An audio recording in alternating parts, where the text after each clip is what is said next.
be late just a little bit, okay? All right? Thank you, Mr. Vice President. I always get in trouble on the last question, but go ahead. We appreciate it.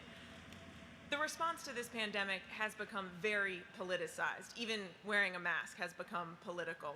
If elected, how are you going to get Americans on the same page? And can your plan be successful if they aren't?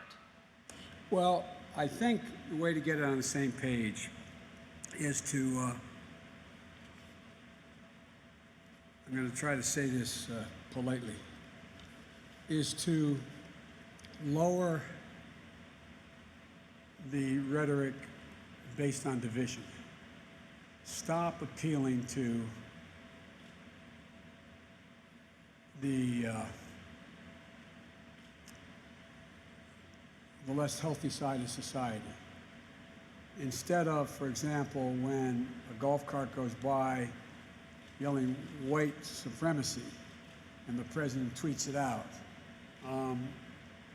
don't do things like that. Bring the country together. We're giving a portion of the population who has responded to the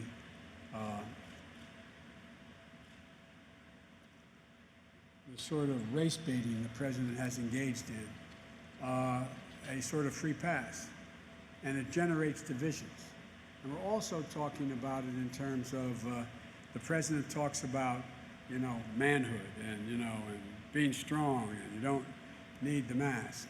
I think we have to start appealing to the better side of human nature by pointing out that that mask is not so much to protect me. It's if I have an undiagnosed, I have it, it's to protect you against me. It's to protect other people. And it's called patriotism. It's called responsibility. It's called making sure you look out for the other person. And we have spent too much time, if you notice, the president puts everything in terms of him. And I'm not being facetious. Everything is him. It's I don't think, or I don't take responsibility, or I didn't do that, or I believe that. I mean, it's not about I, it's about us.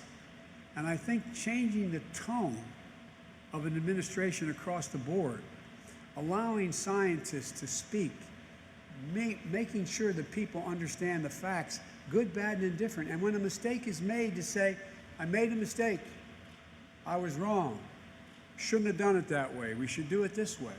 I think all those things change the atmosphere. Let me conclude it by saying this, and I apologize, you've heard me say this before. The words of a president matter, no matter who the president is, no matter how responsible or irresponsible the president is. A president, whomever he or she is, can take us to war or bring peace, can have markets rise or fall, appeal to the senior side of humanity or to our better angels. It matters. It really matters. And so I think it's about the tone. And I think it goes across the board. I know, I'll conclude with this, I know that I was criticized, legitimately criticized, during the primaries by saying that I planned on uniting the country, bringing Democrats and Republicans together. We have to do that. If we can't do that, we can't function. We have to bring the country together. And I think on this piece, if in fact we stand up, and by the way, you have, don't hold me to the numbers, please, you can correct me on this, but I think something like 70 or 74 or 75% of the American people think you should wear a mask. The overwhelming number of people think we should take these precautions and so on, think we should open more slowly. Well, I think that, you know, we should be talking to our better angels and actually making people indirectly feel guilty for not doing the right thing. Appeal to their better nature. I know that sounds almost idealistic, but it's not. Remind people, you don't wear this mask, you end up hurting someone or you get infected. You take it home to your child. You could take it home to your mother, your father, your husband, your wife. You have a moral obligation, because it really is. It really is. Thank you. Guys, I really do have to go. I apologize. I'm going to get in real trouble. I'm probably already in trouble, but thank you. Go ahead. What's the last? I'm sorry. Good to see you out and about, Mr. Vice President. I'm a little confused about the delineation about the destruction of monuments. You talk about the fathers of this country, Washington, Jefferson, is worthy of preservation. Are Confederate monuments worthy of preservation? Should they be torn down in the manner that they are being torn down without the vote of local elected officials? Well, I think it's very different. I think it's better if they're taken down like they took the Confederate flag off the Mississippi flag.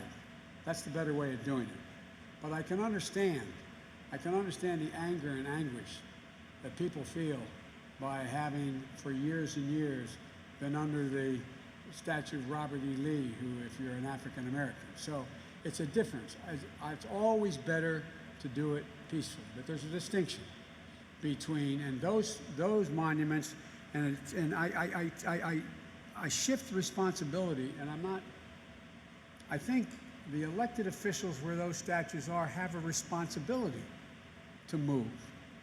Put them in museums, get them down. But don't expect, if you have sitting in front of you after all these years and we finally are going through another phase of maybe responding to the systemic racism in America, and what we've seen happen is, don't be surprised if someone pulls down the statue of Jefferson Davis. It's better that they do not, but it's fundamentally different than pulling down the statue or going into the Lincoln Memorial and trying to pull, not Lincoln Memorial, that's a bad example, the Jefferson Memorial, and grabbing Jefferson off his chair. So. Two quickies. Will you commit to 3 debates? Oh, yes. 3? 3, yeah, I commit to it. Look, I am committed to following the debate, the national debate group that sets up these debates, who they pick as the moderators, 3 of them.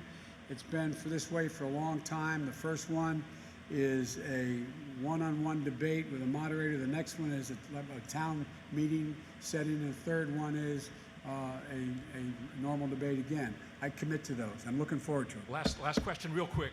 Some have speculated, You're a sir, lying dog that you are subject to some degree of cognitive decline. I'm 65. I don't have word recollection that I used to have. I forget my train of thought from time to time. You got 12 years on me, sir. Have you been tested for some degree of cognitive decline?